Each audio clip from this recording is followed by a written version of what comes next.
میں چاہتا ہوں کہ ایک ویڈیو ہے وہ اپنے ناظرین کو دکھائیں. ہم نے جو اپنے موسم کے ساتھ اپنے ماحول کے ساتھ کیا ہوا ہے اس پہ باتیں تو بہت کرتے ہیں, عملی اقدامات نہیں ہوتے.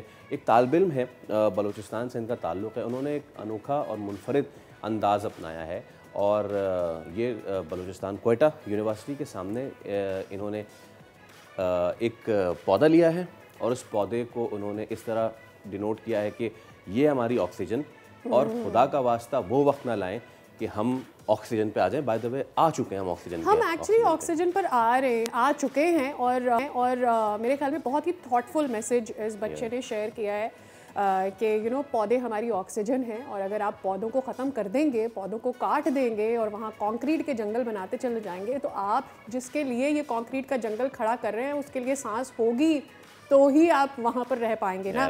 اس لیے پودے لگانا بہت ضروری ہے. اور چونکہ یہ بچہ بلوچستان کا تھا, آئی ریئلی وانٹ ٹو سے کہ جس دور میں بہت زیادہ کوئٹہ گئی ہوں, Quetta was very green, very less concrete, اور بلوچستان میں اس طرح کی بہت ساری جگہیں آپ کو ملتی ہے. سو اب کوئٹہ ویسا نہیں ہے, اب وہ کانکریٹ کا جنگل تقریباً 80 سے 90% بن چکا ہے, اور وہاں پر واقعی اتنی پولیوشن ہے کہ آپ وہاں پر آرام سے سانس نہیں لے سکتے. پولیوشن کہاں نہیں ہے باس, کہاں نہیں ہے. Yes, اسی وجہ سے تو پھر ہم دیکھتے ہیں کہ اتنے موسم کی خرابی, پھر موسم میں شدت, گرمی ہے تو بہت گرمی, سردی ہے تو بہت سردی, اور بارش ہے تو بہت بارش, یا پھر ہے ہی نہیں.